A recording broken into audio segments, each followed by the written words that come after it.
Baik, Bapak Ibu, kita mulai saja.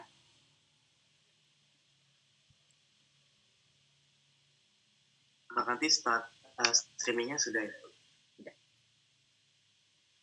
Selamat datang di workshop pendalaman biologi materi kedua siang ini. Materi hari ini mengenai perwarnaan gram.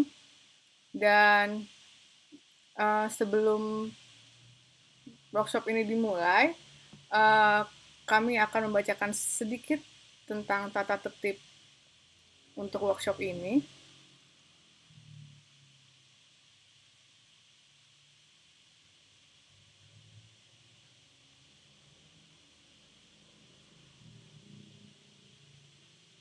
Baik, kami mohon selama materi ini berlangsung, kira-kira sampai pukul 3 nanti, partisipan dimohon untuk menonaktifkan speaker, tidak menggunakan fitur chat, dan tidak mengeklik share screen.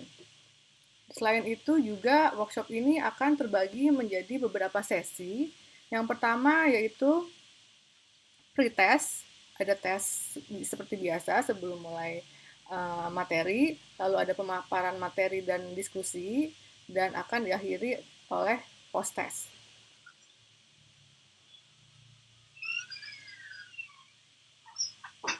Jika nanti ada yang ingin bertanya, silahkan menggunakan fitur chat dengan format nama, spasi, dan pertanyaan. Atau di YouTube streaming juga silahkan nama, spasi afiliasi, dan pertanyaan. Seperti yang disepakati di pertemuan sebelumnya, yang akan mendapatkan sertifikat untuk kegiatan ini hanya partisipan yang mengikuti keempat sesi workshop dan mengerjakan tugas. Dan dua peserta terbaik akan mendapatkan giveaway berlogo Bio IPB. Nanti diberikan di sesi terakhir.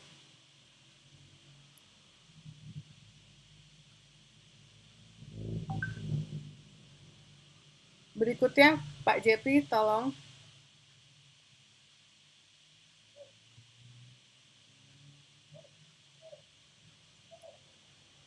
Setelah ini, kita akan mengadakan pretest terlebih dahulu. Linknya dapat dilihat di slide berikut.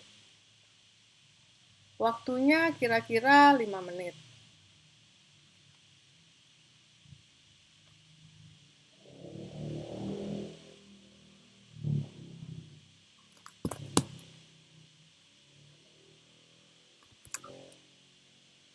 Sebentar, saya share screen-nya.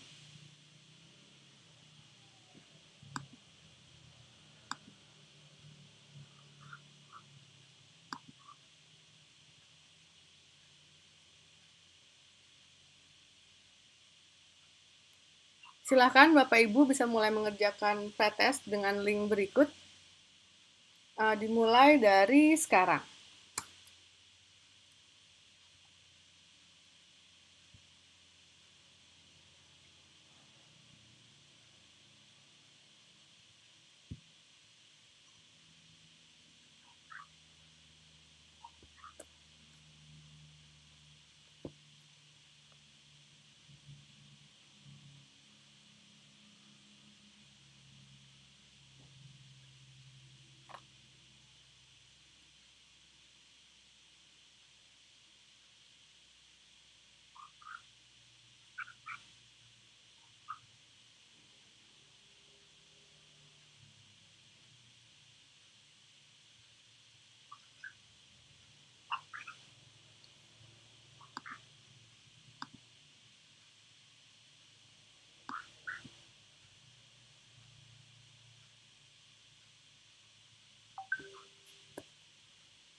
Waktunya masih 2 menit lagi.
Baik, waktunya sudah habis. Terima kasih sudah mengisi pretesnya.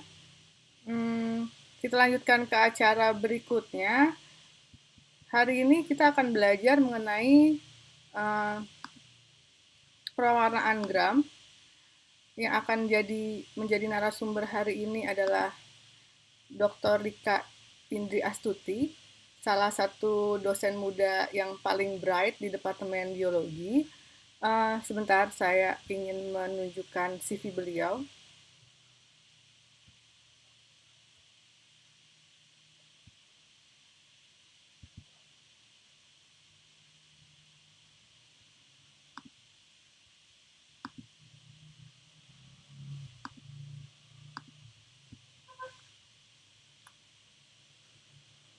Dr. Rika ini menghabiskan pendidikannya S1-nya di IPB dan S2 di IPB, serta S3-nya dilakukan di Nara Institute of Technology Jepang, dan beliau juga menduduki sejumlah posisi penting di dalam IPB maupun luar IPB, misalnya ketua Dewan Editor Jurnal Sumber Daya Hayati, manajer teknis analisis mikrobiologi, dan sekretaris program studi pasca sarjana mikrobiologi. Jadi untuk Bapak Ibu yang berminat untuk melanjutkan studi di mikrobiologi bisa menghubungi Ibu Rika.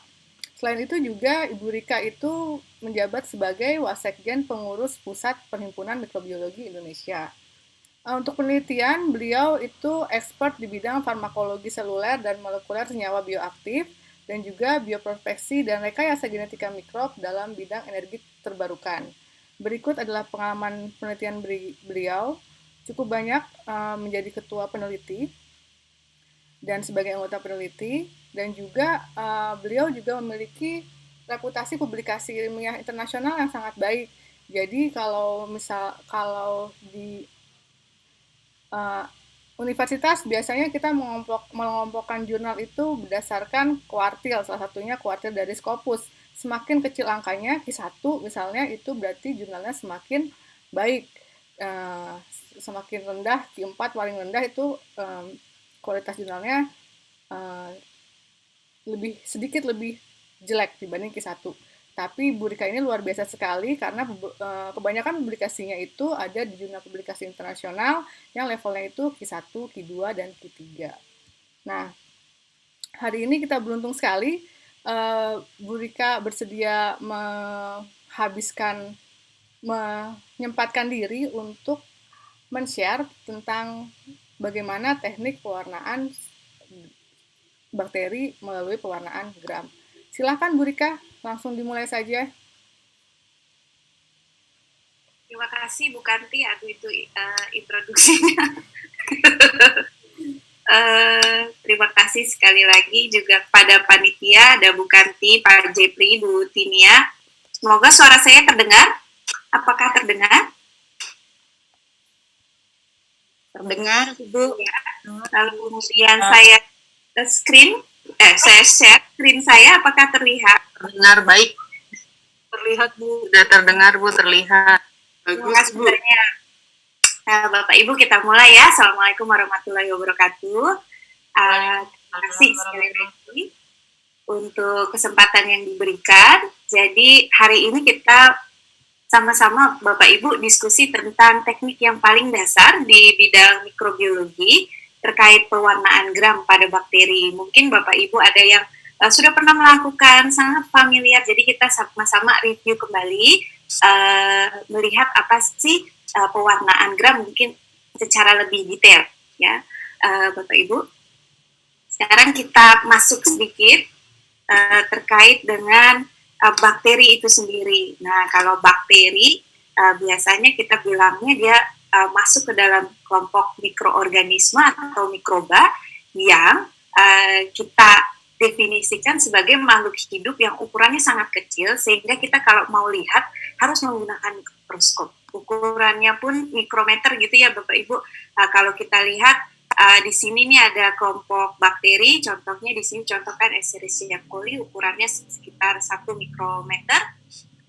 Kalau kita bandingkan dengan sel mamalia, misalnya sel darah atau sel darah merah, sel darah putih, bakteri ini ukurannya jauh lebih kecil dari itu. Mungkin kalau Bapak Ibu kita ingat-ingat sedikit ya Bapak Ibu teori endosimbion, bahwa sebetulnya salah satu organel sel pada sel mamalia, terutama hewan dan tumbuhan, mitokondria itu dulunya evolusinya adalah bakteri heterotrof gitu yang masuk ke dalam cikal bakal sel eukariot.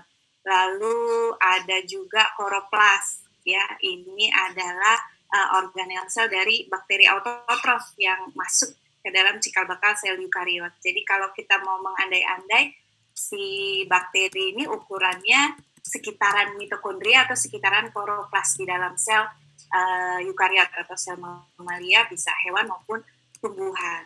Nah, yang termasuk mikroorganisme ini tidak hanya bakteri.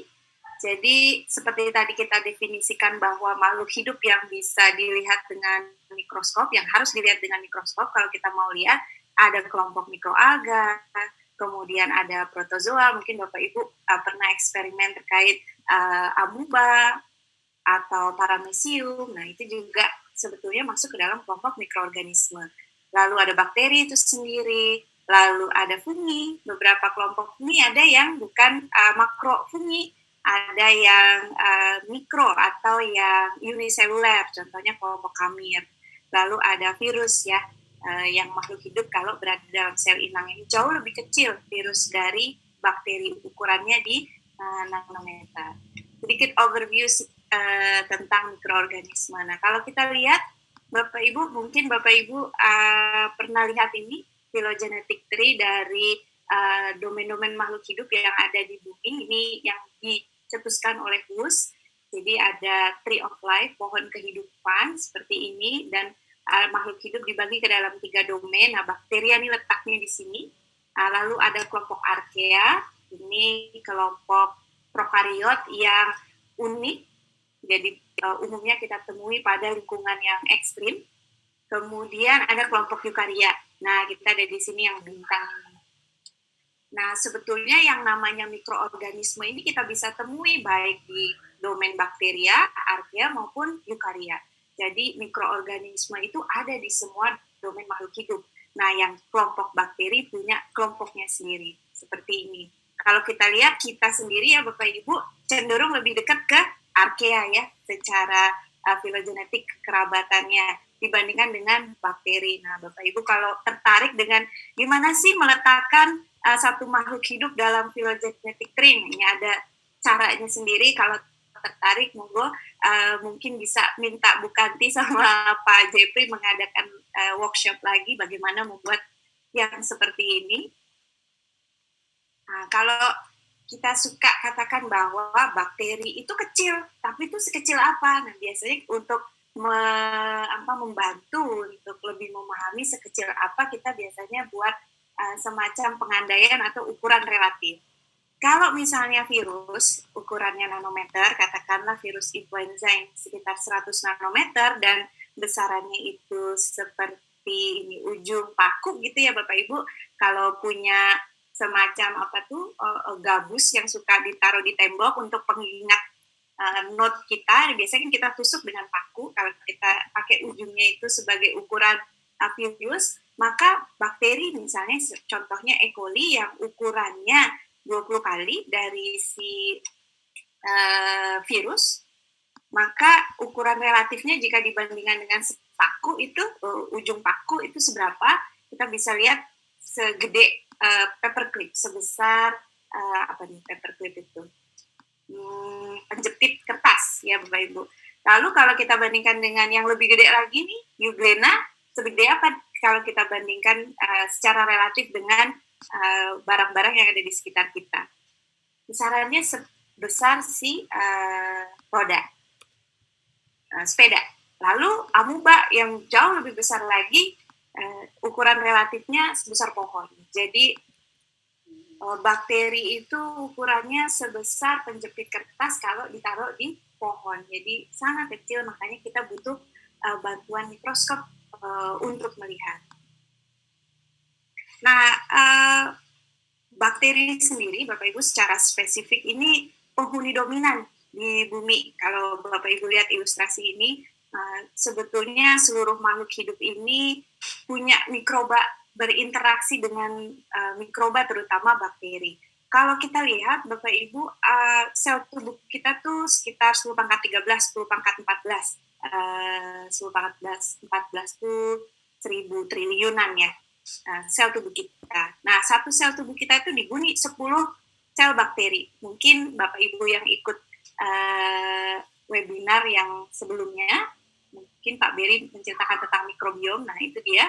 Jadi satu sel tubuh kita itu dihuni oleh 10 bakteri. Jadi jumlah bakteri dalam tubuh kita tuh 10 kali lipat dari jumlah sel kita sendiri. 10 pangkat 15. Berarti 10.000 triliun. Nah, jumlah bakteri dalam satu orang itu jauh lebih banyak dibandingkan seluruh penduduk di muka bumi ini yang cuma 7 miliar. Jadi bakteri itu luar biasa.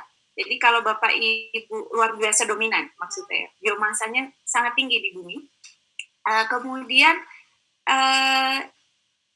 fungsinya juga macam-macam. Tapi yang kita ketahui tentang bakteri itu sangat sedikit Bapak Ibu. Kalau kita lihat ini ada semacam pie chart untuk melihat seberapa jauh kita tahu identitas bakteri yang ada di bumi. Ini ada peneliti dari Arizona, beliau menyatakan kalau kisaran makhluk hidup di bumi itu spesiesnya ada 2 miliar living species gitu. Lalu siapa yang dominan? Kalau data tahun 1922 ini yang paling dominan adalah kelompoknya si hewan Bapak Ibu. Kita tahu lebih banyak identitas hewan dibandingkan makhluk hidup yang lain, termasuk bumi, tumbuhan, protista, dan bakteri. Lalu tahun 2011 masih kita lebih banyak tahu identitas hewan dibandingkan kelompok makhluk hidup yang lain. Tahun 2017 ada yang melakukan analisis, ternyata sekarang yang kita ketahui dari kelompok bakteri itu jauh lebih banyak dibandingkan kelompok yang lain, bahkan 78%. Nah, ini ada macam-macam mengapa datanya menjadi begini. Yang paling utama adalah kemampuan kita untuk mengidentifikasi bakteri. Kalau dulu sebelumnya untuk mengidentifikasi bakteri kita berdasarkan kemampuan kita untuk mengkulturkan bakteri di lab, artinya menumbuhkan bakteri di medium yang sintetik di laboratorium. Jadi kita buat medium, lalu menumbuhkan, lalu melihat siapa itu bakteri berdasarkan berbagai karakter, morfologi, fisiologi, gitu. Lalu kita bandingkan dengan kunci identifikasi pada masa itu. Tapi sekarang untuk mengetahui identitas bakteri, kita tidak perlu mengkulturkannya di laboratorium. Jadi kita khusus mengambil gen tertentu, kemudian kita bandingkan dengan data sekuen yang ada di deposit data GenBank. Untuk teknik identifikasi begini sering dikenal dengan nama DNA barcoding. Jadi dan itu ada tekniknya tersendiri, Bapak Ibu. Kalau kita lihat berikutnya, kalau kita bandingkan lagi, ini yang sebelumnya dibuat oleh Bush tahun 77, yang tadi sebelumnya kita lihat phylogenetic tree of life, itu kalau kita lihat proporsinya yang kita ketahui saat itu sama kira-kira ya Bapak Ibu keragamannya. Tapi sekarang ini ada satu paper yang terbit di Nature tahun 2016 mencoba untuk memetakan lagi makhluk hidup yang ada di bumi. Kalau kita lihat ya bakteri di sini, nah kita lihat sekarang tree of life ini bentuknya kayak begini Bapak Ibu. Bakterinya tuh dominan sekali. Kemudian kalau kita lihat eukarianya, tempat kita berada, nah kecil sekali. Jadi yang kita ketahui tentang bakteri ini semakin lama semakin banyak. Tetapi tetap saja kalau kita lihat proporsinya Bapak Ibu, yang kita ketahui sekarang itu masih di kisaran di bawah 10%.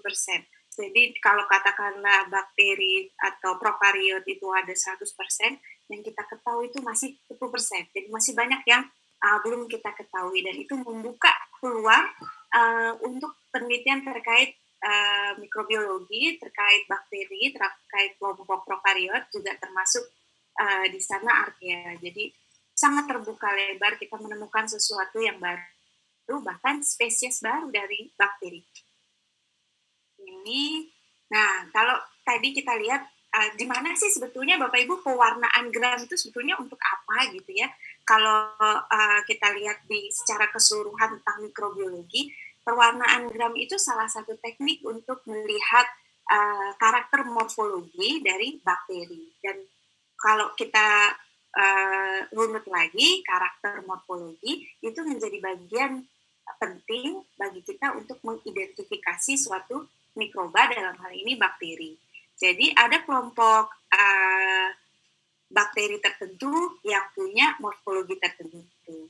Nah, kalau kita melakukan identifikasi mikrob, itu ada berbagai teknik, ada yang, dan teknik-teknik ini Bapak Ibu saling melengkapi. Ada yang melakukan pengamatan secara morfologi, kemudian fisiologi dan biokimianya, lalu secara molekuler. Kalau morfologi, Bapak Ibu, nah ini di sini kita lihat anatominya, si selnya itu bentuknya apa. Kalau sel berarti kita harus lihat menggunakan mikroskop. Kita lihat bentuknya seperti apa, selnya itu pengaturannya bagaimana. Lalu kemudian kita juga bisa lihat koloninya. Kalau kita tumbuhkan bakterinya di cawan, maka bentuk koloninya seperti apa? Misalnya koloninya bulat, kemudian elevasinya cembung, tepiannya bergerigi atau mulus dan sebagainya, itu menjadi salah satu komponen dari karakter morfologi.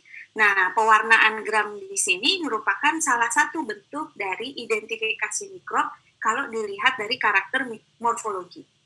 Nah, pewarnaan gram itu salah satu saja Bapak Ibu. Ada teknik pewarnaan lain, ada teknik pewarnaan sederhana, tahan asam, granul, kapsul, endospora, dan berbagai teknik modifikasi lainnya yang kemudian bahkan digunakan untuk diagnosis infeksi bakteri.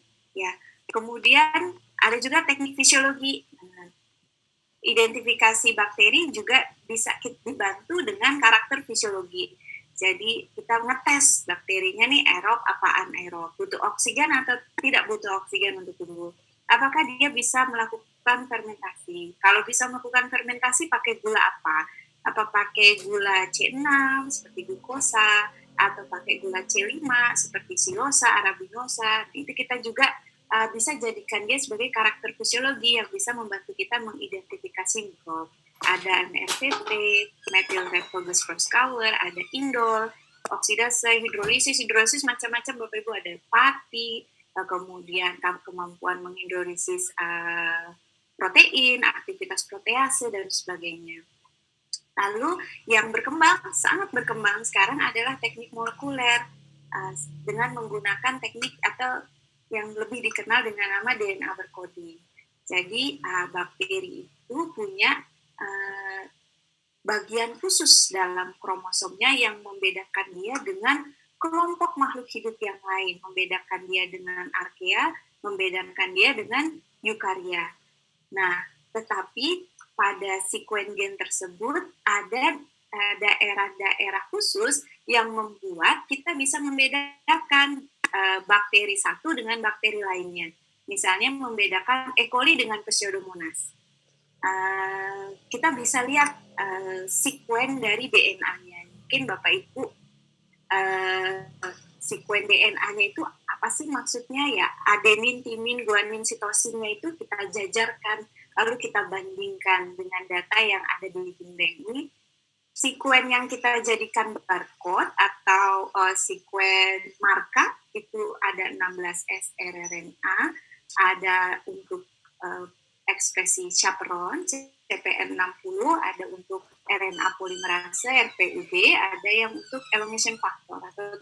Jadi kita bisa bedakan bakteri satu, bakteri lainnya berdasarkan sekuen DNA. Yang ini sangat berkembang Bapak Ibu. Sekarang kadang-kadang dalam analisis mikrobiologi untuk menentukan komunitas, misalnya Bapak Ibu mau tahu nih di tanah yang kering dengan tanah sawah, bakterinya tuh apa aja sih komunitasnya? Nah, itu Bapak Ibu tidak perlu menumbuhkan semuanya di dalam media, di laboratorium satu-satu diidentifikasi.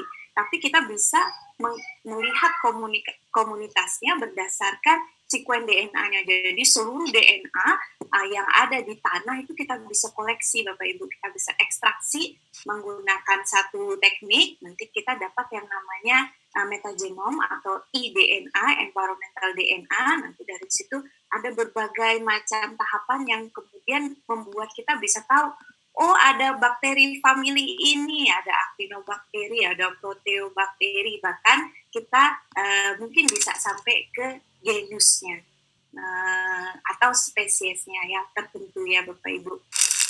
Nah ini sekarang yang berkembang, teknik DNA barcoding atau metagenomik juga.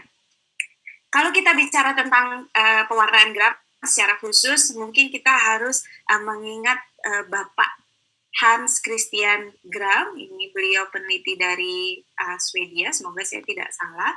Beliau yang mencetuskan atau menemukan teknik ini tahun 1884, tahun 2019 yang lalu, ini genap 166 tahun Pak Gram. Kemudian Google memberikan apresiasi terhadap apa yang beliau cetuskan ini dengan menggunakan membuat Google Doodle-nya. Pada paper yang beliau publikasikan terkait pewarnaan gram, Pak Gram ini bilang bahwa teknik pewarnaan gram itu dia mengakui mungkin ada kurangnya, tidak sempurnanya. Tapi dia berharap bahwa ini punya manfaat. Dan ternyata manfaatnya itu sampai sekarang Bapak Ibu, sampai tahun 2020 pewarnaan gram itu sangat krusial, terutama untuk mengelompokkan bakteri. Masih digunakan dan masih menggunakan teknik yang sama dengan yang Gram lakukan. Walaupun kalau Bapak Ibu lihat ada macam-macam modifikasi ya. Banyak peneliti yang mencoba memodifikasi menggunakan pewarna yang lain, tapi prinsipnya sama.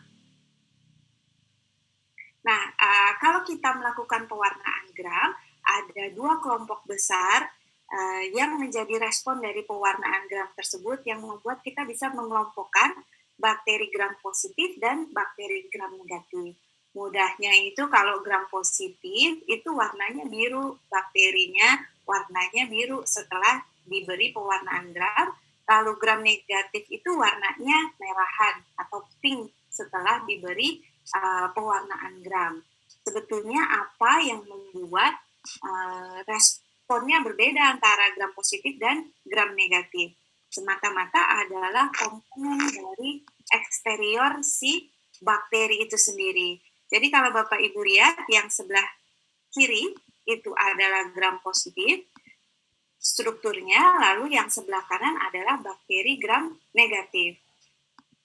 Bakteri gram positif dan bakteri gram negatif sama-sama punya DNA, sama-sama punya ribosom, sama-sama punya. Tapi yang membedakan adalah eksteriornya, terutama di bagian dinding selnya. Kalau kita lihat, bakteri gram positif, Bapak Ibu, nah ini dia membrannya satu aja. Punya membran satu, lalu satu lapis, tapi kemudian punya dinding sel yang tersusun atas peptidoglikan ini sangat tebal. Kalau bakteri gram negatif, membrannya ada dua. Tapi di antara membran itu ada ruang yang namanya periplasma yang di sana ditempati oleh dinding sel yang tipis. Jadi perbedaan eksteriornya ini yang membuat si bakteri merespon pewarnaan jadi berbeda. Sehingga kita bisa bedakan bahwa yang gram positif itu warnanya biru, sehingga mengindikasikan bahwa bakteri ini punya dinding sel yang tebal. Sedangkan yang berwarna merah mengindikasikan gram negatif, ini juga membuat kita bisa menyimpulkan bahwa ini bakteri ini dinding selnya tipis. Nah, kalau kita lihat lebih jauh dari molekul penyusun dari dinding sel, nah dinding sel bakteri itu disusun oleh peptidoglikan. Nah, peptidoglikan kalau kita lihat dari namanya peptido, berarti di situ ada peptid di sana, lalu ada glikan, berarti ada rantai gula di sana. Nah, siapa saja penyusunnya? Yang dimaksud dengan rantai gula atau glikan itu ya gula N-acetyl-muramic acid, NAM, lalu N-asetil-glukosamin, NAG, yang saling berikatan melalui ikatan glikosidik di sini, Bapak Ibu, membentuk rantai. Lalu yang peptido, berarti kan peptida di sana isinya asam amino. Nah, asam aminonya apa aja? Ada alanin, ada asam glutamat, kemudian bersusun seperti ini. Juga bagian atas rantai glikan dengan bagian bawah rantai glikan itu saling diikat oleh rantai peptida. Uniknya pada bakteri gram positif itu ada rantai atau jembatan yang menghubungkan antara satu rantai peptida dengan rantai peptida tetangganya.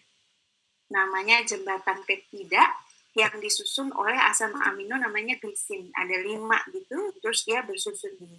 Dan ini hanya dijumpai pada bakteri gram positif, tidak dijumpai pada bakteri gram negatif.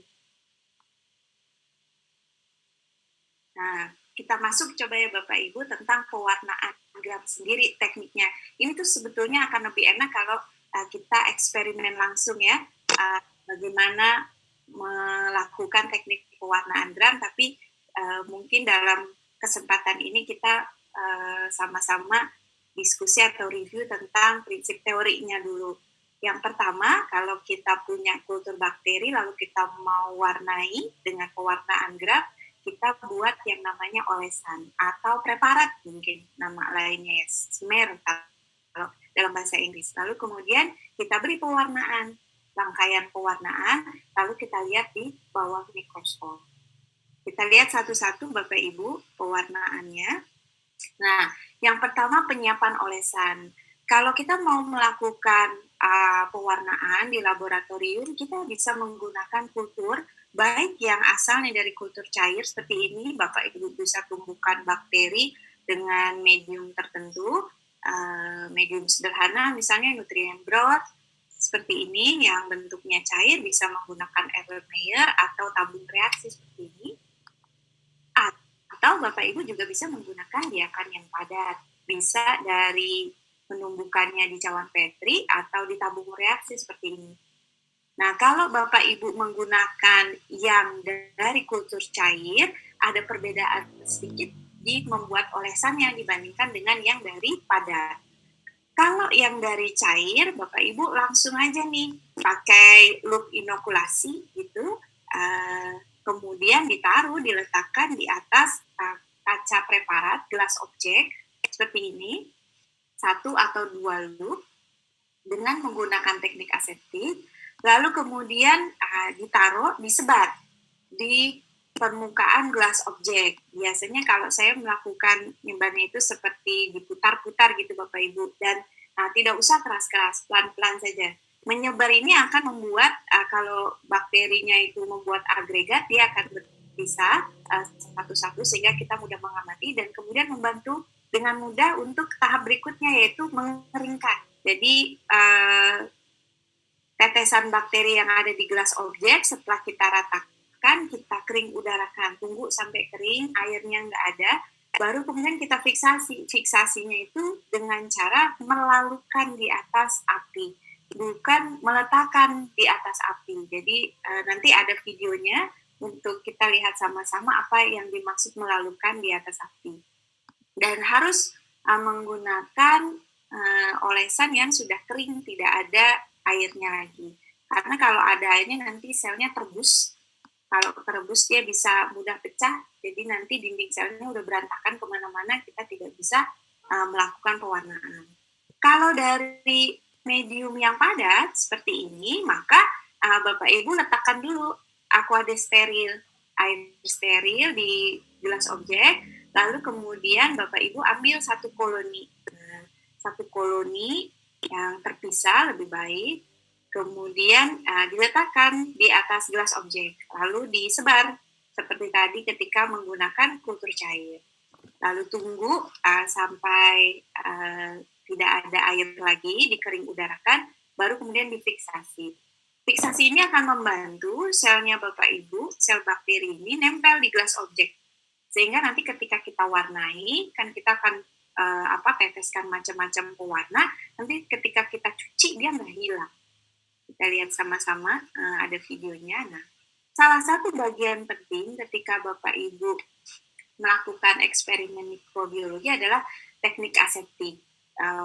Walaupun pewarnaan gram ini kita boleh katakan cepat ya Bapak Ibu, artinya gini, kita ambil dari kultur lalu kita taruh di gelas objek, kan gelas objeknya juga tidak steril, kadang-kadang yang kita pakai paling kita lap dulu dengan alkohol.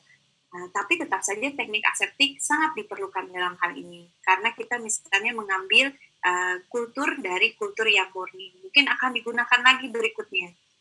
Untuk eksperimen berikutnya, kalau kita menggunakan tidak menerapkan teknik aseptik, bisa terjadi kontaminasi pada sumber kultur kita, dan itu akan mengganggu. Misalnya tadinya kita mengkulturkan E. coli, E. coli ini gram negatif, tapi karena kita tidak menggunakan teknik aseptik, kultur sumber kita tercemar atau mengalami kontaminasi dengan bakteri lain. Jadi setelah kita lihat di bawah mikroskop, kok tidak sesuai dengan yang kita inginkan. Jadi teknik aseptik diperlukan. Pada prinsipnya Bapak Ibu, semua tahapan untuk memindahkan bakteri dari satu tempat ke tempat lain, misalnya dari kultur di dalam Erlenmeyer ke gelas objek, atau ke kultur yang lain, atau ke medium yang lain, itu dekat dengan api, seperti ini. Loop inokulasinya pun dipanaskan. Bibir tabung, tempat kita mengambil kultur utama pun dipanaskan. Lalu kita mencelupkan loop inokulasi, ketika kita mau menutup lagi tabungnya pun kembali kita panaskan, lalu kita tutup dengan baik. Jadi ini menjadi bagian penting ketika Bapak Ibu melakukan eksperimen mikrobiologi, dan ini sebetulnya tidak terlalu sulit, tapi butuh latihan untuk melakukan ini. Nah, teknik pewarnaan sendiri, terkait pewarnaan gram sendiri, setelah Bapak Ibu membuat olesan, itu ada beberapa tahapan warna. Mungkin Bapak Ibu ada yang sudah pernah melakukan, jadi kita review lagi. Jadi ada pewarna yang namanya ungu kristal, ini pewarna utama. Lalu kita genangi olesannya dengan ungu kristal 1 menit. Setelah itu kelebihan ungu kristalnya kita bilas dengan air. Sebaiknya menggunakan air yang difiltrasi ya Bapak Ibu. Jadi biasanya kita menggunakan namanya Aquades. Nanti setelah itu kita beri dia dengan iodin. Iodin ini semacam mordan, jadi penguat warna, membuat kompleks dengan ungu kristal. Nanti kemudian bilas lagi dengan Aquades, kelebihan zat warna dari iodin. Kalau ketika Bapak Ibu membuat olesannya tidak betul, fiksasinya tidak terjadi dengan baik, kebanyakan bakterinya akan ikut tercuci. Jadi dia tidak nempel dengan baik di gelas objek. Jadi itu sangat penting kita melakukan proses pembuatan olesan dengan baik. Lalu yang paling penting berikutnya adalah setelah kita mewarnai dengan ungu kristal dan iodin. Kenapa itu? Itu dong, kepencet kali mana?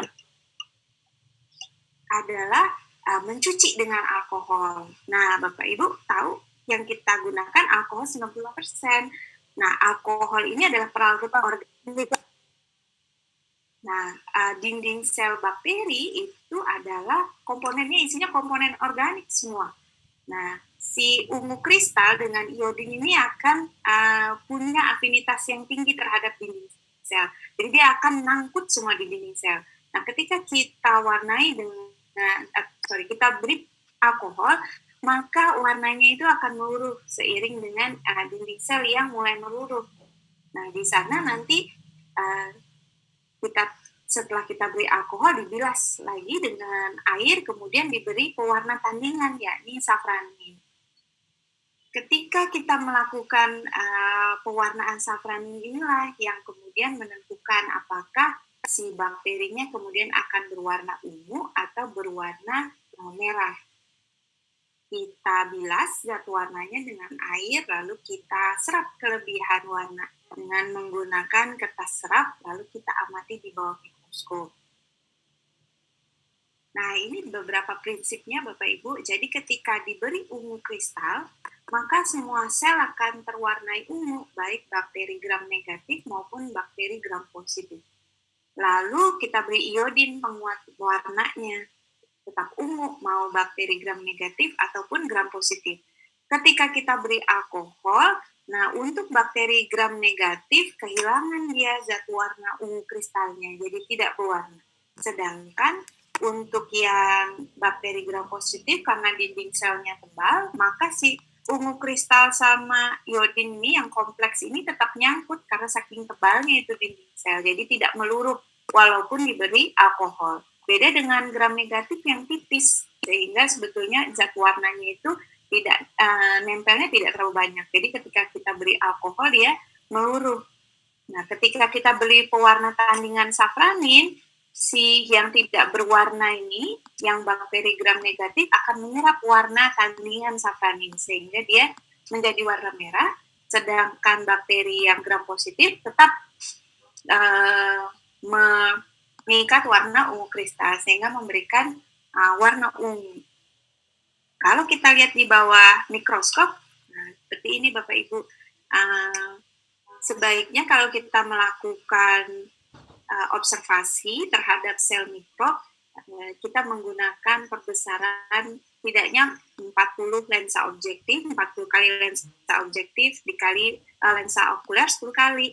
Lalu dari sana sebetulnya yang kita lihat, kalau kita lihat ini contohnya Bacillus megatherium Bapak Ibu. Bacillus megatherium ini kelompok Bacillus, jadi bentuk selnya basil atau batang, dan dia kelompok bakteri gram positif. Kita bisa lihat dia warnanya ungu seperti ini.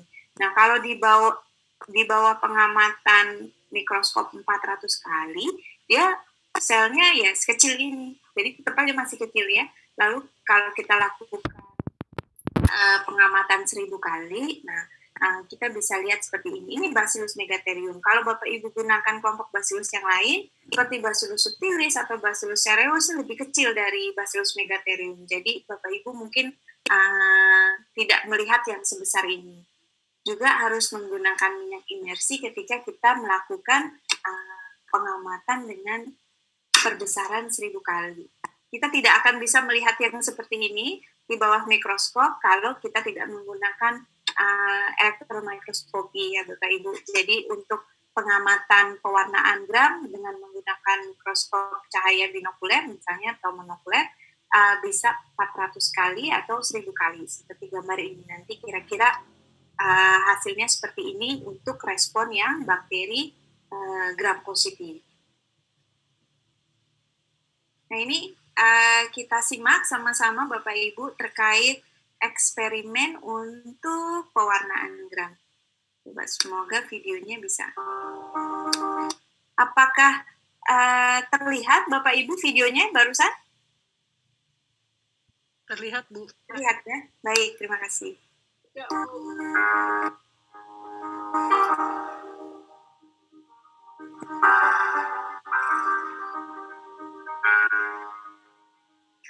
Nah, kita siapkan gelas objek, lalu inokulasi, ada bunsen di situ, lalu rangkaian pewarna dan kultur bakterinya, Bapak Ibu. Nah, ini pertama adalah membuat olesan. Ini yang dilakukan adalah teknik aseptik, panaskan dulu loop inokulasinya. Lalu diletakkan di gelas objek. Nah, ini yang melakukan namanya Pak Aldian. Pak Aldian menyebar di gelas objek. Kembali panaskan. Ini rangkaian teknik aseptik, Bapak Ibu.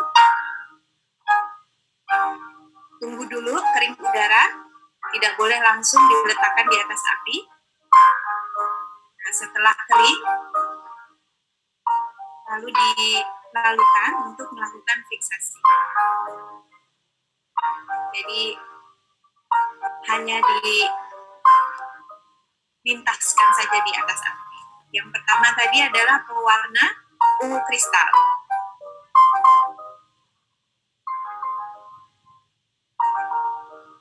Kita letakkan seperti ini, digenangi. Lalu kemudian dibilas.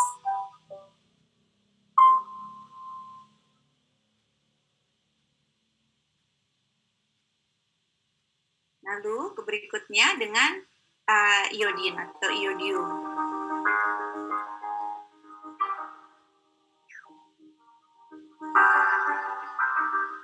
Digenangi juga.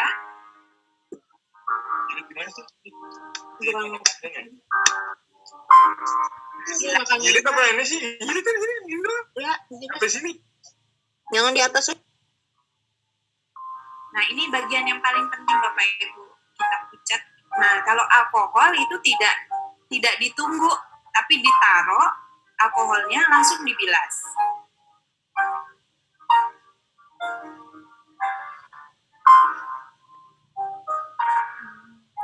Lalu yang terakhir pewarna tandingan, pewarna kedua yaitu saprani.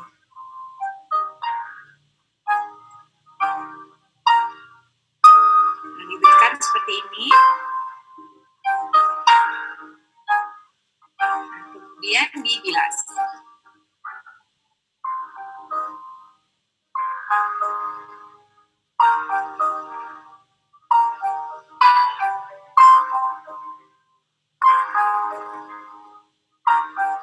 Kita hilangkan sisa air dan kertas serap, lalu amati di bawah mikroskop. Ini contohnya E. coli Bapak Ibu, di perbesaran 1000 kali, jadi memberikan warna merah atau respon gram negatif. Jadi tekniknya sangat simpel dan sangat mudah, tetapi setiap tahapan itu mesti diikuti, karena kalau tidak akan ada perubahan respon, ya Bapak Ibu, terutama pada tahapan pemucatan dengan alkohol. Nah, ini contohnya, Bapak Ibu sebetulnya juga bisa mencampur kultur, misalnya ini ya, mencampur kultur bakteri gram positif dan bakteri gram negatif dalam satu kultur, kemudian diwarnai sama-sama.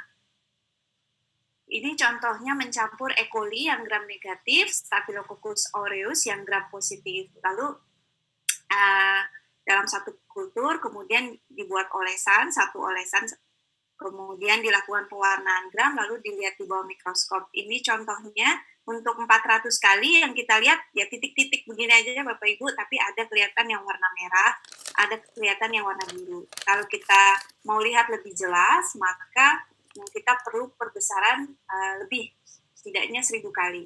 Untuk melakukan observasi bakteri sangat disarankan untuk melihat atau mengobservasi dengan perbesaran 1000 kali. Jadi S. aureus ini memberikan respon bakteri gram positif, yaitu ditandai dengan warna ungu. Lalu E. coli ini yang warna merah.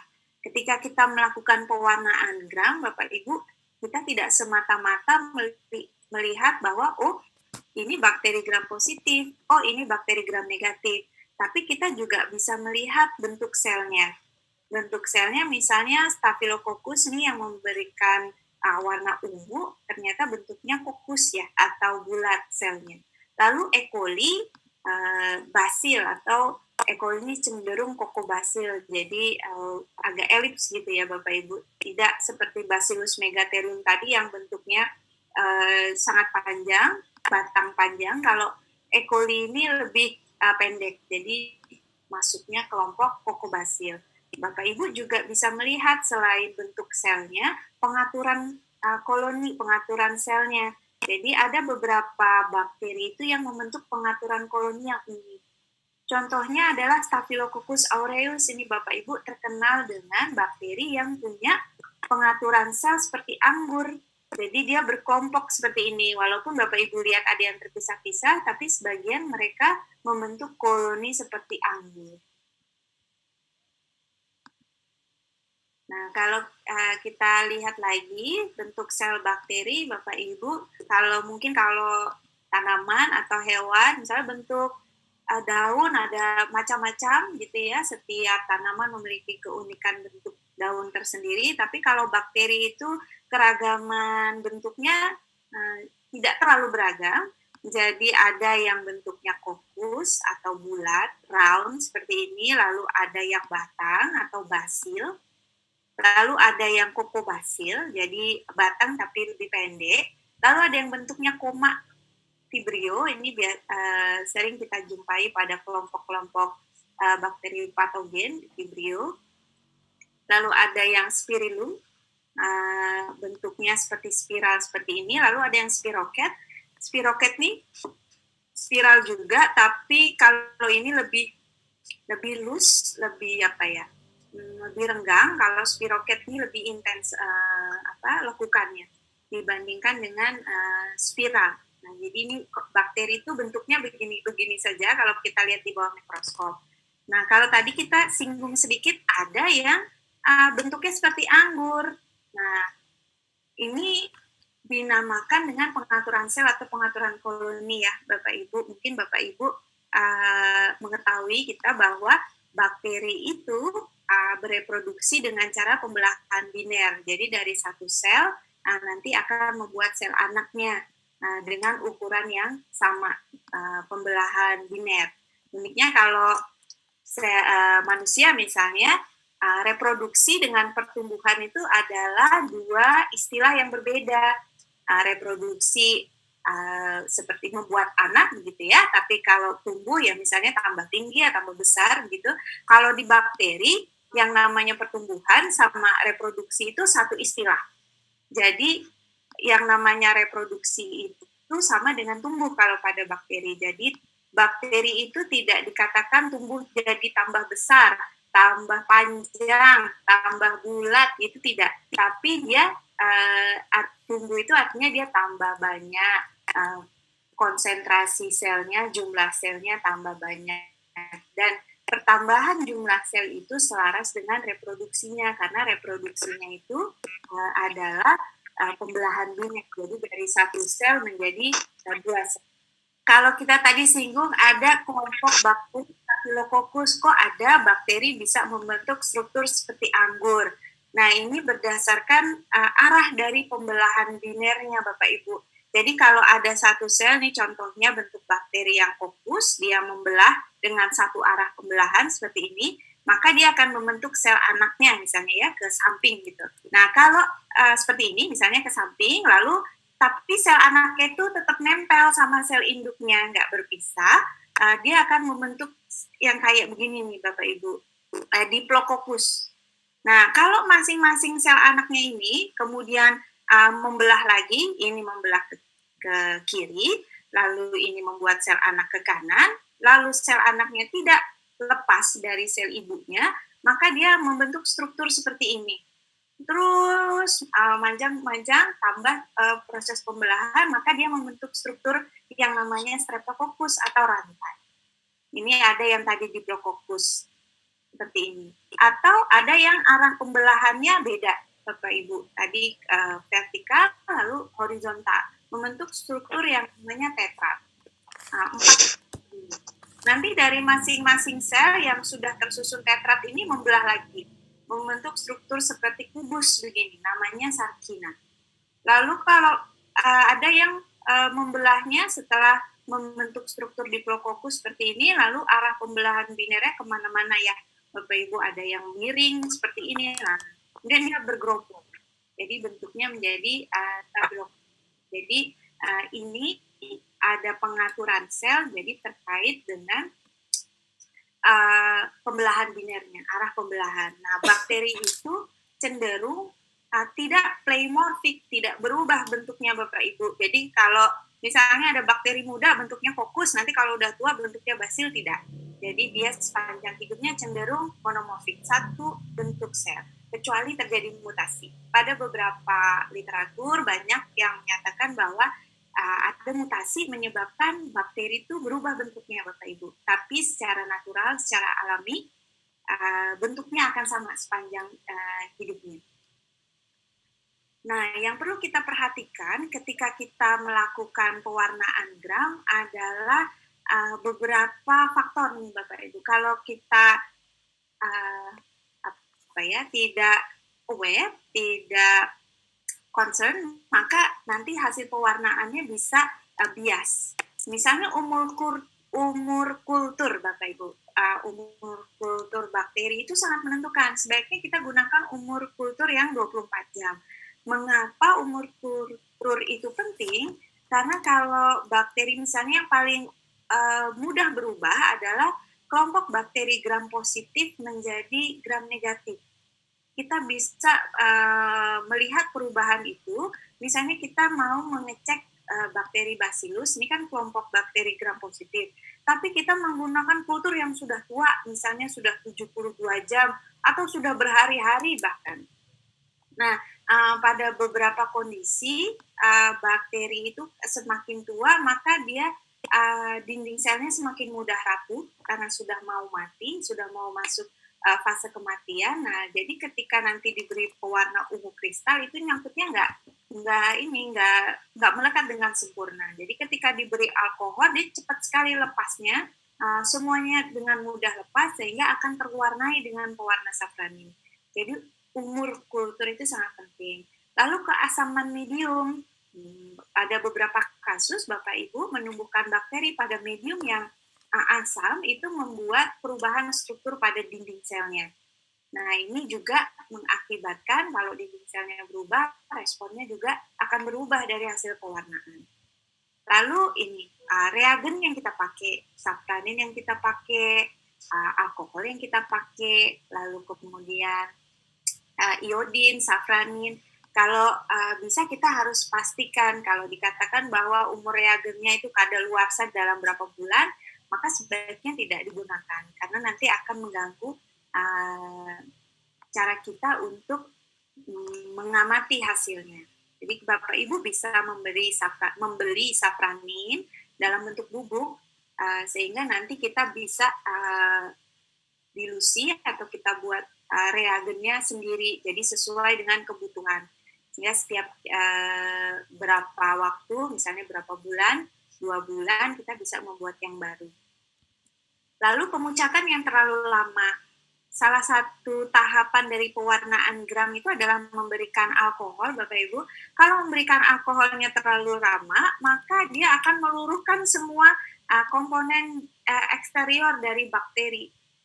Bakteri gram positif yang tadinya ungu kristalnya melekat kuat pada dinding sel, tapi karena perlakuan alkoholnya itu terlalu lama, maka nanti ungu kristalnya juga akan luruh karena dinding selnya terganggu, sehingga nanti harusnya bakteri gram positif dia menjadi bakteri gram negatif. Jadi ini ada beberapa concern ketika Bapak Ibu melakukan pewarnaan gram.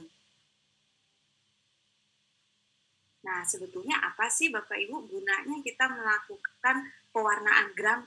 Ya, kalau kita lihat tadi, pewarnaan gram adalah salah satu bagian dari identifikasi mikrob berdasarkan analisis morfologinya. Jadi kita bisa lihat dia dinding selnya gimana, lalu kita bisa tahu bentuk selnya, lalu kita bisa lihat pengaturan selnya atau pengaturan koloninya. Nah, ternyata lebih dari itu Bapak Ibu, kalau kita tahu kategori gram dari suatu bakteri, ini ternyata bisa kita gunakan untuk uji antibiotik. Jadi mungkin Bapak Ibu pernah dengar ada antibiotik berspektrum luas, ada antibiotik berspektrum sempit. Salah satu yang menentukan mengapa disebut berspektrum luas, ya karena antibiotik ini bisa melawan bakteri, baik bakteri gram positif maupun bakteri gram negatif. Lalu ada antibiotik yang spektrumnya sempit, jadi gram positif aja atau gram negatif saja. Jadi nanti kalau misalnya mempelajari antibiotik itu dengan siswa atau melihat produk-produk antibiotik, bisa dilihat sebetulnya dia itu kelompok bakteri, targetnya itu bakteri apa. Yang salah satu antibiotik yang paling pertama kali ditemukan itu Alexander Fleming dari dari fungi ya Bapak Ibu. Ini si penisilin. Nah, penisilin ini dia untuk bakteri gram positif, tapi untuk bakteri gram negatif dia oke-oke saja, tidak susceptible atau tidak reaktif untuk bakteri gram negatif, tapi untuk bakteri gram positif. Kenapa kok ada yang hanya untuk bakteri gram positif saja, ada yang untuk bakteri gram negatif saja? Ini ada banyak ya Bapak Ibu, contoh-contoh. Ada yang spektrumnya luas, bakteri gram negatif bisa, bakteri gram positif juga bisa. Ada yang spektrumnya sempit. Ada kegunaan sendiri kalau kita mengkonsumsi yang spektrum sempit dan mengkonsumsi antibiotik yang spektrumnya luas. Kalau kita lihat satu contoh ya Bapak Ibu, si penisilin misalnya. Ini kalau kita lihat di gambar yang sebelah kiri, kalau kita lihat dinding sel bakteri ini kondisinya yang normal. Ini dinding sel bakteri gram positif. Ini adalah rantai glikan, N-acetylmuramic acid sama N-acetylglucosamin di renteng-renteng dibentuk ikatan atau rantai glikan. Lalu di antara layer rantai glikan satu dengan layer berikutnya itu ada peptida seperti yang tadi ya, lalu di antara peptida ada jembatan glisin atau jembatan interbridge gitu ya, yang membuat struktur dinding sel pada bakteri gram positif itu sangat kuat. Nah, yang bertanggung jawab untuk menggandeng-gandengkan asam amino pada rantai peptida itu adalah enzim namanya transpeptidase, Bapak Ibu. Nah, dan pada strukturnya ternyata si enzim transpeptidase itu punya domain yang mengenali penisilin. Jadi dia bisa, kalau ada penisilin, dia tidak melakukan tugasnya untuk nyambung-nyambung peptida, tapi dia malah mengikat penisilin. Seperti yang ini kalau ada penisilin. Jadi transpeptidasenya malah mengikat penisilin, sehingga struktur jembatan interpeptid atau interbridge yang terdiri dari glisin yang harusnya disambung, nggak jadi disambung, sehingga mudah goyah ini dinding sel. Nah, kalau bakteri gram positif itu bagian paling luarnya adalah dinding sel. Kalau bakteri gram negatif itu ada pengamanan lagi, namanya membran luar, baru dinding sel, lalu membran dalam. Nah, kalau bakteri gram positif paling luar itu adalah dinding sel, baru kemudian membran. Jadi kalau dinding selnya hilang, misalnya akibat penisilin, si bakterinya itu menjadi lebih mudah tercekam. Misalnya kalau dia menginfeksi sel manusia, lalu kita beri antibiotik, nah dengan serangan berbagai macam mekanisme imun, makrofag dan sebagainya, dia jadi lebih mudah mati dengan antibiotik ini, dibantu dengan aktivitas antibiotik. Kalau kita lihat sendiri Bapak Ibu, antibiotik perusak dinding sel bakteri itu tidak hanya penisilin, ada banyak. Dan antibiotik itu mekanisme kerjanya tidak hanya mentargetkan dinding sel, tapi mentargetkan dinding sel menjadikan aktivitas antibiotik itu menjadi sangat spesifik. Mengapa demikian? Karena kalau kita konsumsi antibiotik yang mentargetkan dinding sel, maka secara spesifik antibiotik itu hanya akan bekerja pada bakteri. Sedangkan sel tubuh kita kan nggak punya peptidoglikan, sehingga yang akan rusak, yang akan mati hanya bakteri saja. Tapi sel manusianya atau sel tubuh kita tidak rusak. Berbeda dengan beberapa aktivitas antibiotik yang lain, seperti kelompok quinolon nih, dia targetnya DNA girase. Kita juga punya DNA girase. Jadi penggunaan antibiotik jenis ini benar-benar perlu pengawasan. Bukan berarti bahwa penggunaan kelompok antibiotik yang ganggu dinding sel bakteri tidak dalam pengawasan, tentu ya Bapak Ibu, karena resistensi antibiotik kan sekarang juga menjadi masalah.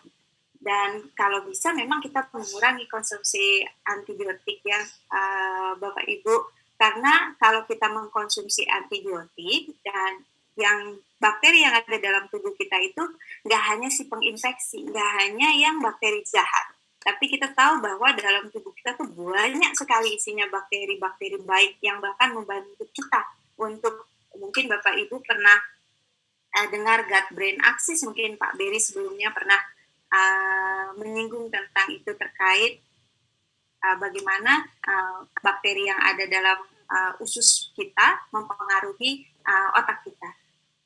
Nah, kalau kita konsumsi antibiotik, mau bakteri jahat, mau bakteri baik, semua mati saja Bapak Ibu. Jadi memang kita harus berhati-hati ketika mengkonsumsi antibiotik ini. Sedikit overview Bapak Ibu, pewarnaan itu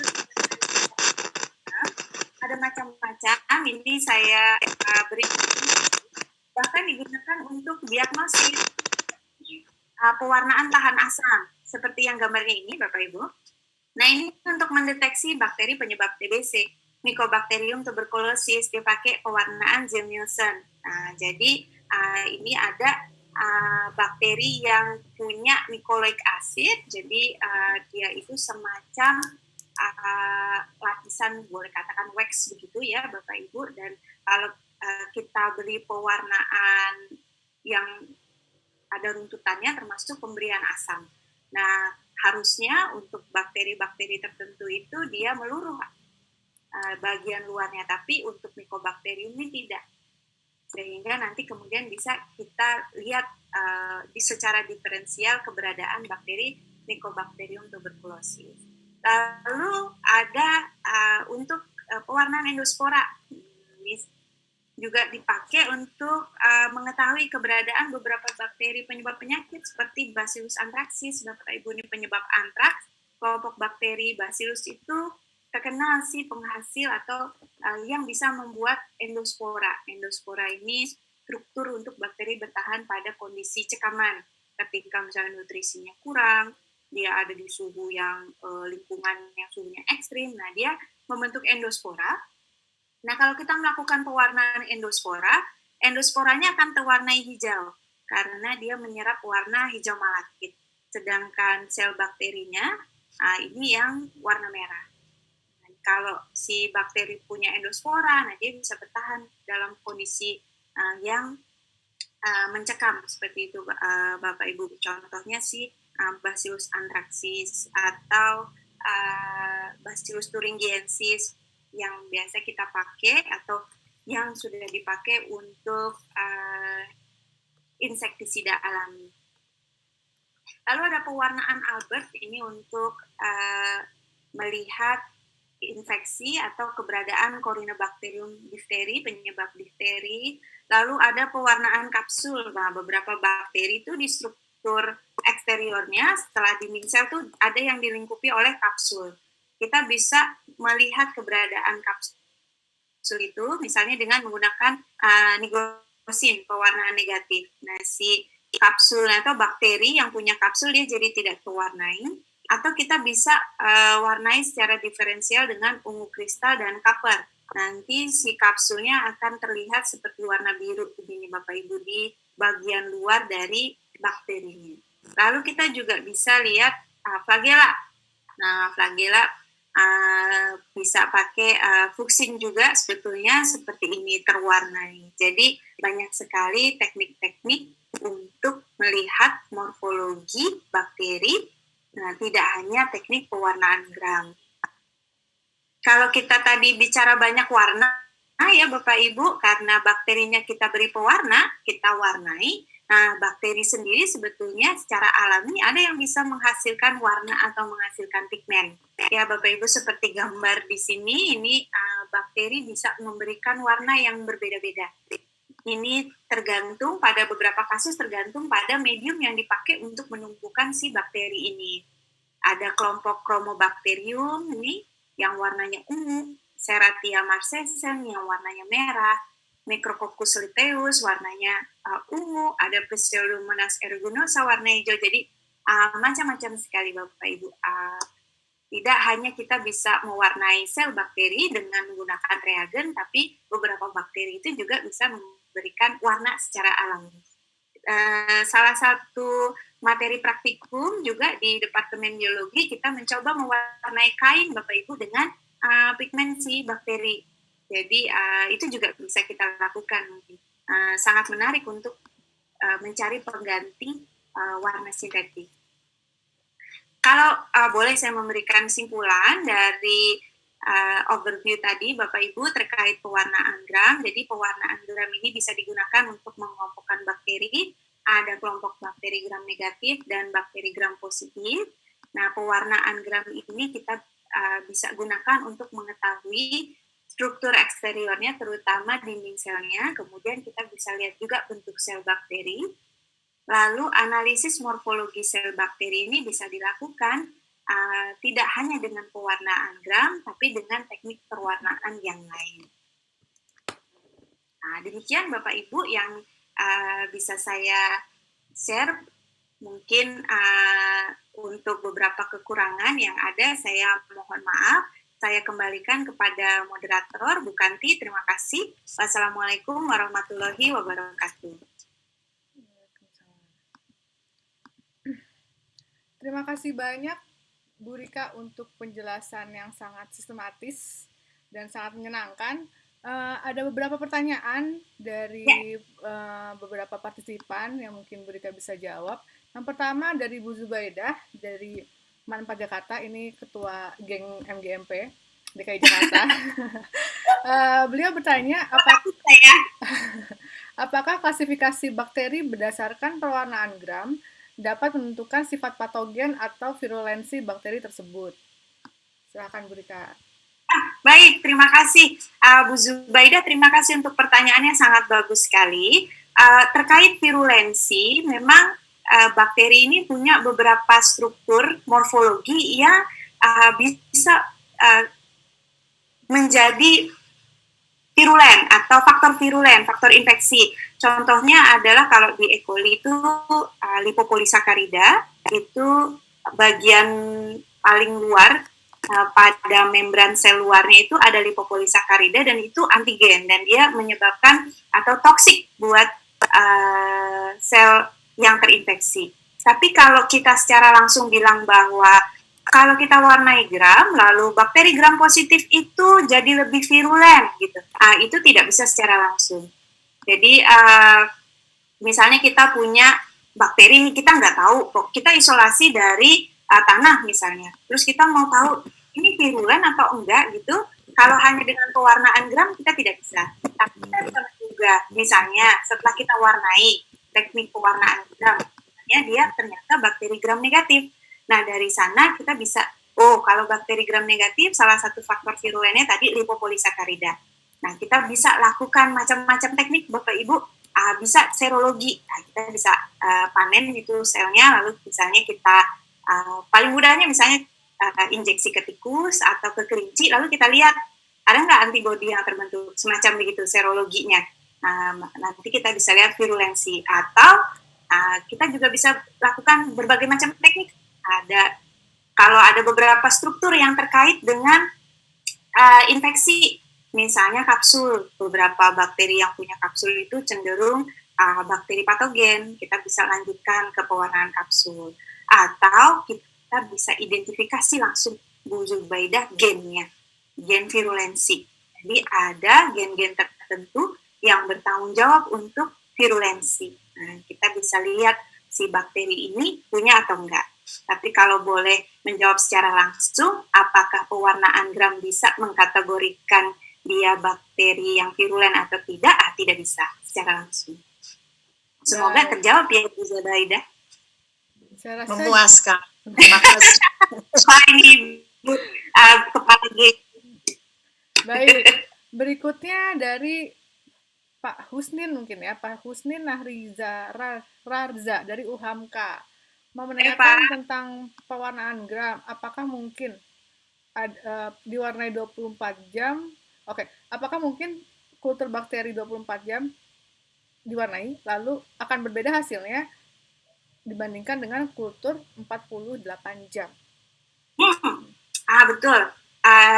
Betul Pak, jadi sebaiknya kalau kita mau melakukan pewarnaan itu menggunakan kultur yang segar. Biasanya umumnya kalau kita melakukan praktikum misalnya kita menggunakan umur kultur yang 24 jam. Karena kalau kita menggunakan umur kultur yang tua, seperti tadi, misalnya dia sudah, kalau kita lihat Bapak Ibu, bakteri itu punya kurva pertumbuhan, ada fase log, stasioner, sama fase kematian. Nah kalau dia katakanlah 48 jam itu sudah sampai di fase stasioner, bahkan udah mau mati. Nah biasanya dinding selnya itu sudah tidak sekompak yang umurnya muda, sehingga nanti kita bisa bias. Beberapa kegiatan praktikum kami juga membandingkan pewarnaan gram umur kultur yang 24 jam, 48 sama 72. Cenderung kalau kita menggunakan umur kultur yang tua, harusnya bakterinya itu terwarnai sebagai bakteri gram positif, jadi terwarnai memberikan respon yang gram negatif. Nah, karena tadi salah satu sebabnya adalah struktur dinding selnya yang sudah berubah, tidak kompak, jadi tidak serigid ketika selnya masih muda. Nah, semoga terjawab ya Bapak. Ibu, maaf ternyata Ibu. Kalau dari profil picture-nya Ibu. Ibu. Ya, berikutnya dari Ibu Siti Mariam dari MTS Miftahul Umam. Ini mungkin pertanyaannya sifatnya teknis ya. Berapa lama atau berapa detik proses pemucatan, fiksasi, dan pemberian iodin dan sapradin? Oke. Jadi kalau tahapannya yang pertama adalah ungu kristal itu 1 menit, Ibu. Jadi emang kalau kita mau melakukan pewarnaan gram tuh kita sedia timer nih, harus. Karena kalau kelewat kita jadi ragu-ragu nih sama hasilnya. Jadi ungu kristal dulu 1 menit, lalu dibilas, lalu dikasih sapranin 2 menit. Mungkin nanti saya bisa share PowerPoint-nya. Lalu kemudian juga videonya mungkin akan diupload di YouTube. Jadi tadi tahapan-tahapan yang tadi sudah dilakukan mungkin Bapak Ibu bisa adopsi untuk kegiatan di sekolah. Lalu kemudian alkohol tidak boleh lebih dari 30 detik. Biasanya kami lakukan di 10 sampai 15 detik. Dihitung aja Bapak Ibu.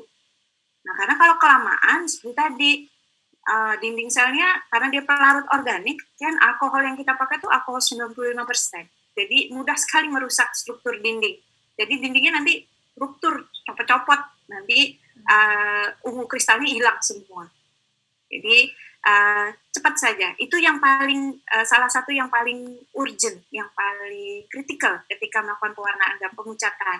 Dan kita boleh menggunakannya seperti aseton, kita juga bisa pakai. Tapi saya lupa konsentrasinya, tapi biasanya kan pakai alkohol 95%. Lalu kemudian dikasih pewarna tandingan. Nah, pewarna tandingannya ini sekitar 30 detik atau 1 menit. Lalu kemudian kita pewarna tandingan ini safranin yang warna merah. Jadi ungu kristal yang warna ungu, safranin ini yang warna merah. Nah, itu Bu Kanti untuk Bu Siti.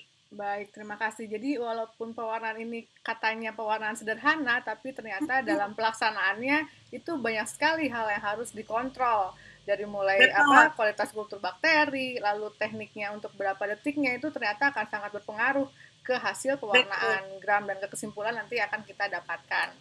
Jadi kalau ada pertanyaan nanti lagi tentang teknik bisa langsung tanya Bu Rika langsung atau bisa melihat kalau Bapak Ibu melakukan pewarnaan dari bakteri yang Bapak Ibu nggak tahu ini apa, misalnya melakukan isolasi, terus mau tahu dia bakteri gram positif apa gram negatif, selalu gunakan kontrol. Jadi selalu gunakan bakteri yang sudah kita tahu nih, oh ini bakteri gram negatif nih, jadi kita harus selalu gunakan kontrol. Jadi terlebih kita mau tahu bakteri, kita punya bakteri misalnya ya Bapak Ibu, misalnya dari produk fermentasi susu apa gitu, Bapak Ibu mau cari lactobacillus misalnya, kan kita mudah ya kalau dapat lactobacillus itu bakteri asam laktat yang dipakai memang untuk buat yogurt, terus kita isolasi aja, kita tumbuhkan misalnya di medium. Lalu kita mau konfirmasi ini benar nggak sih bakteri lactobacillus ini gram apa? Ketika kita melakukan pewarnaan, kita gunakan kontrol juga. Jadi untuk memastikan bahwa semuanya berjalan dengan baik, reagennya juga kualitasnya masih baik. Kira-kira gitu Bu Kanti.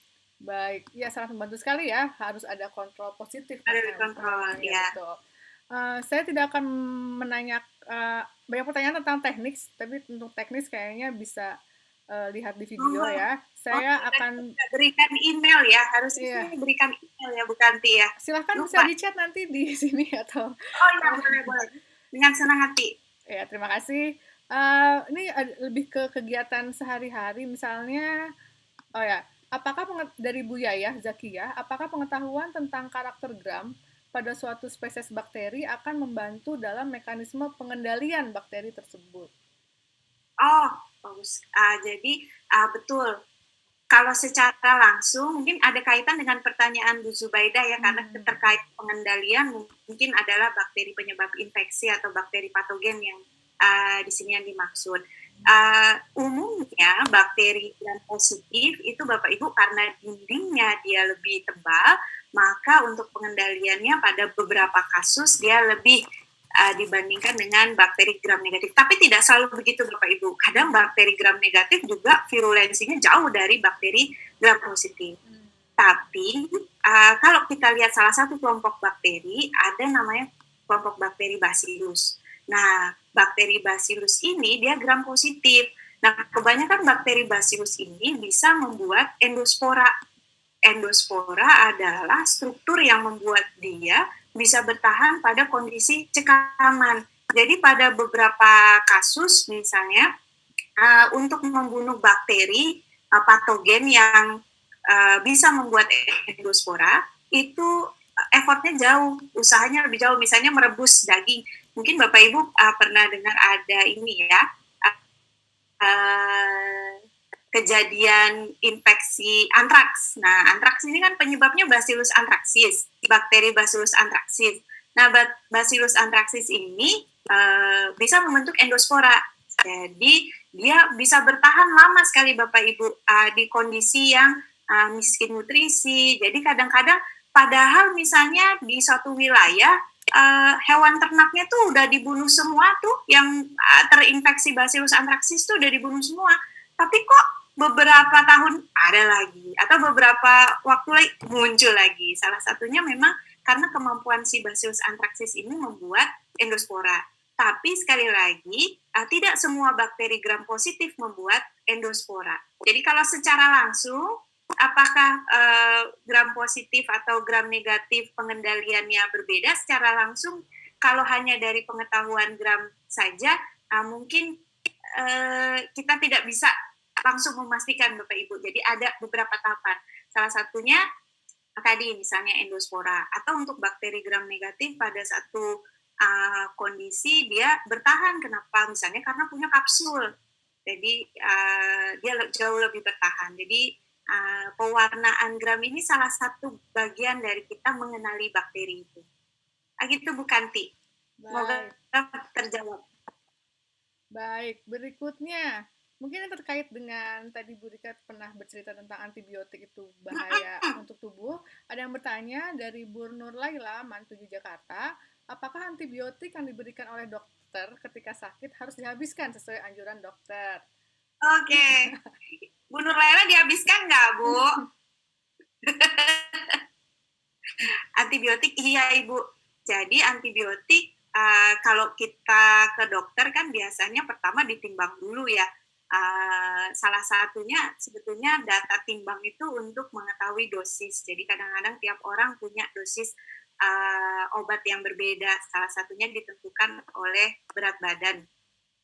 Lalu kemudian antibiotik. Antibiotik ini juga tergantung dari diagnosisnya Bapak Ibu kena infeksi apa. Misalnya ada pasien kena infeksi apa, maka dia akan diberi antibiotik A lalu antibiotik B.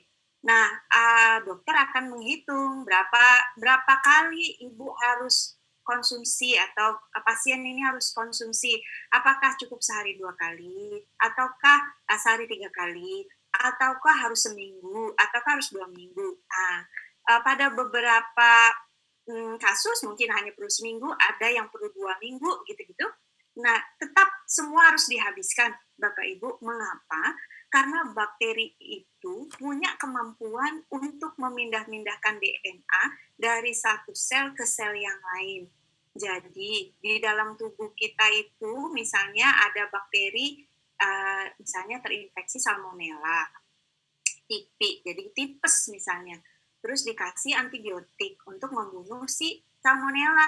Terus kita nggak habiskan Bapak Ibu, ketinggalan tuh satu sel salmonella aja. Cuman gara-gara kita nggak habiskan. Satu sel salmonella itu kita tungguin aja 20 menit udah jadi 2 dia.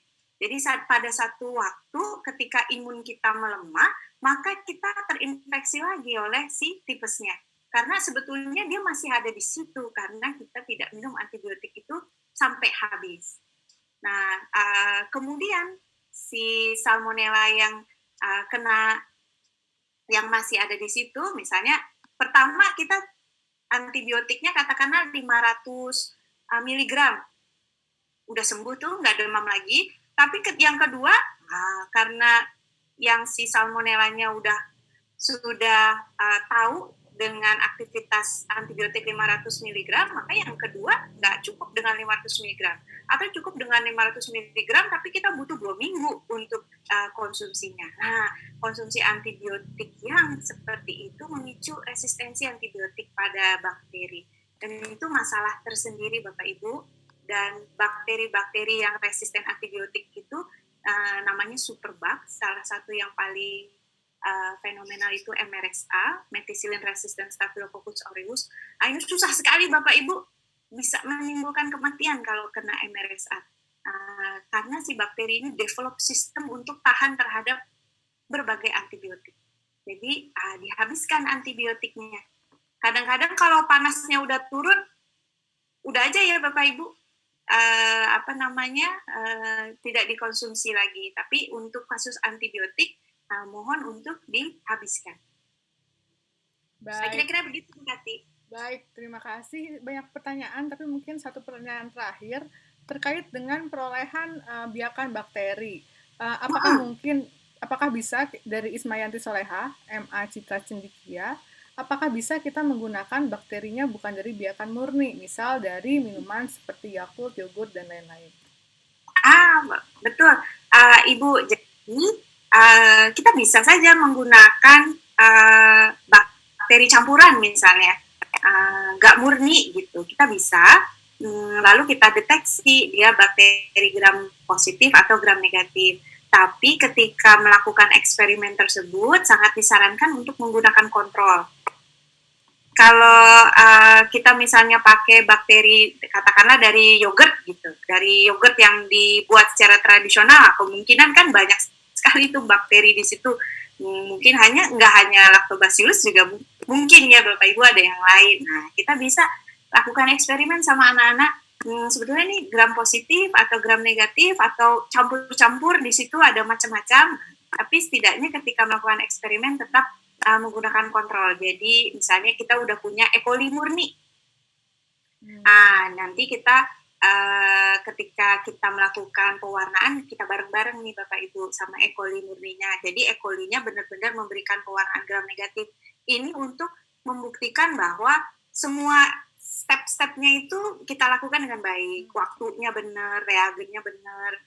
Jadi nanti eksperimen dari biakan campurannya juga kita bisa percaya diri bilang, oh ini di minuman yogurt ini ada bakteri gram positif, ada bakteri gram negatif, atau di minuman yogurt ini hanya ada bakteri gram negatif, nggak ada yang positif gitu. Kira-kira gitu bukan, Ti? Baik, terima kasih Bu Rika. Saya rasa jawabannya cukup jelas ya, dan cukup jelas sekali untuk setiap eksperimen yang akan kita lakukan. Walaupun metodenya sederhana, tapi kontrol itu sangat penting untuk semua prosedur yang akan kita lakukan. Jadi mungkin nanti bisa dipikirkan kembali untuk pelaksanaan di sekolah, dan untuk masalah pelaksanaan tekniknya juga. Boleh informasi sedikit Bu Kanti, kalau Bapak Ibu membutuhkan biakan murni, bisa kontak di IPB Culture Collection. Kami punya berbagai macam biakan bakteri yang Bapak Ibu bisa beli di sana. Kita punya murninya, jadi nanti bisa eksperimen sama anak-anak macam-macam. Nggak hanya E. coli, nggak hanya Staphylococcus aureus, tapi yang lain juga ada. Tapi mungkin hindari yang patogen ya Bapak Ibu. Jangan ya. Baik, terima kasih banyak Bu Rika untuk diskusinya. Berikutnya mungkin Bu Rika mau menjelaskan sedikit tentang tugasnya. Langsung to the point, mohon maaf ya. Aduh Bapak Ibu, ini ada tugas nih bukan? Sebentar.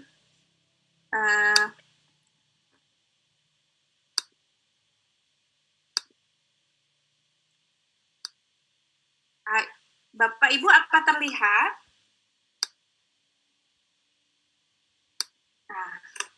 Jadi ini Bapak Ibu mohon untuk membuat sedikit semacam flyer atau poster gitu, kecil saja boleh, yang menginformasikan tentang satu spesies bakteri yang Bapak Ibu anggap menarik. Kemudian disertakan dengan informasi karakter, morfologi, dan fisiologi dari si bakteri tersebut. Nah, ini ada contoh, misalnya, seperti ini ada E. coli. E. coli ini misalnya bakteri gram negatif, kemudian dia adalah bakteri atau mikrobiom yang ada di usus, lalu kemudian dia serotipenya banyak sekali, ada macam-macam, ada epek, ehek, etek, segala macam. Kemudian misalnya dia bisa memfermentasi glukosa, dia kelompok bakteri anaerobik fakultatif. Nah, seperti itu kira-kira Bapak Ibu mungkin bisa nanti bermanfaat untuk anak-anak atau mahasiswa untuk mengenali lebih jauh satu bakteri. Mohon dihindari mencari bakteri yang umum seperti E. coli gitu ya Bapak Ibu, karena banyak sekali bakteri yang unik. Atau boleh yang lagi booming sekarang Bapak Ibu, listeria ya, yang mengkontaminasi jamur enoki. Nah, itu juga boleh Bapak Ibu tentang listeria. Kira-kira begitu bukan, Ti? Baik, terima kasih banyak. Untuk tugas, ada tambahan sedikit sebentar.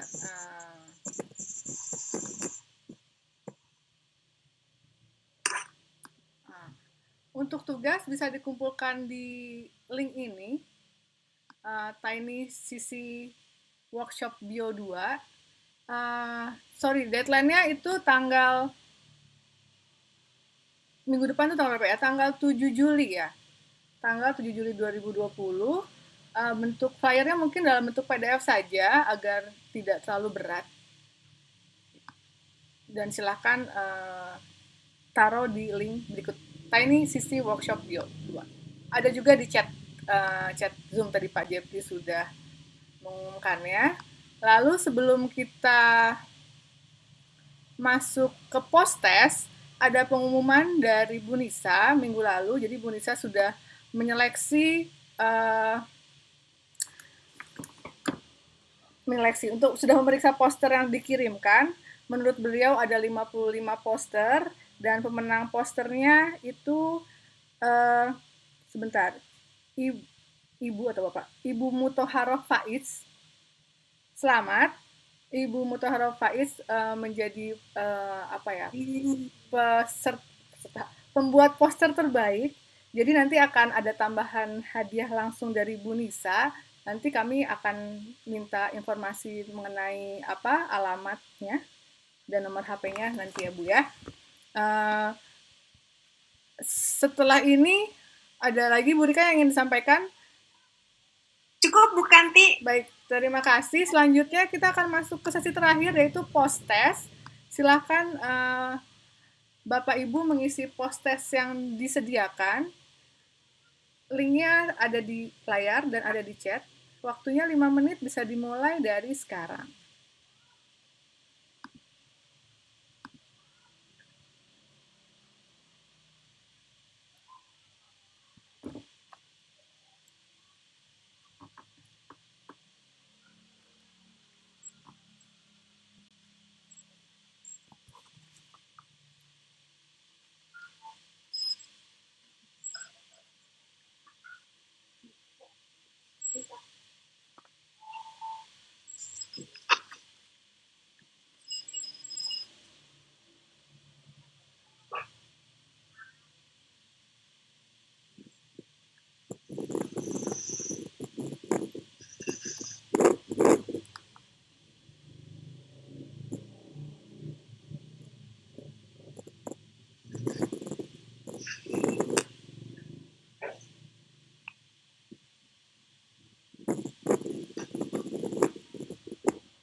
Masih ada 2 menit lagi.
Baik, saya rasa waktunya sudah habis. Terima kasih untuk kesediaannya mengisi post-test dan kuesioner. Terima kasih banyak Bu Rika untuk diskusi yang menyenangkan. 2 jam tidak berasa ya. Mungkin kalau untuk Bu Rika khusus bisa 4 jam gitu ya. Bapak Ibu ditunggu nanti kalau pandemi berakhir di departemen gitu ya, Bu Kanti. Iya. Ya, Boleh kalau misalnya COVID sudah berakhir, mungkin kita bisa Ya. saling bertemu muka dan praktikum langsung bersama Bu Rika. Terima kasih Bapak Ibu yang sudah hadir di sini belajar bersama kami. Lalu untuk apabila Bapak Ibu tertarik untuk mengikuti webinar dan workshop berikutnya, bisa follow Instagramnya Biologi @bioipb atau juga bisa mengikuti YouTube-nya BioIPB. Begitu, ada tambahan lagi, Bapak Ibu silakan. Bu Rika, apakah ada tambahan? Terima kasih Bu Kanti, cukup. Cukup, baik. Terima kasih banyak semuanya. Pas nih kita sampai rencananya memang mentok-mentok sampai jam 3, pas banget. Sekali lagi terima kasih banyak. Sampai ketemu minggu depan mungkin ya di acara webinar. Jangan lupa tugasnya dikerjakan karena ada beberapa orang, masih 55 orang yang mengumpulkan poster untuk tahap pertama. Jadi kami akan menunggu untuk tahap kedua ini. Nanti Bu Rika juga akan memberikan nilai ya Bu Rika ya. Baik, kalau tidak ada, terima kasih banyak semuanya. Dengan demikian acara hari ini saya tutup. Assalamualaikum warahmatullahi wabarakatuh. Waalaikumsalam warahmatullahi wabarakatuh. Terima kasih Bapak Ibu, pamit ya. Terima kasih. Mbak Kanti, makasih ya. Terima kasih banyak ya. Terima kasih Ibu semuanya.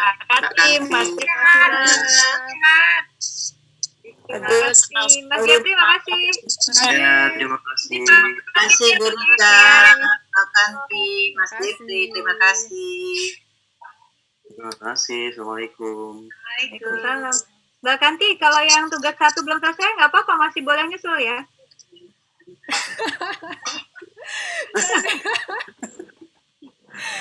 Deadline-nya seminggu. Itu sehari ya. Ya, kalau mau dikirimkan, silakan kirimkan saja. Ya, Nanti daripada diinfokan deh ke teman-teman yang belum. Iya, tapi sebaiknya untuk tugas berikutnya, kalau bisa di dalam deadline, mungkin sebaiknya di dalam deadline. Oke, baik, akan diinfokan. Iya.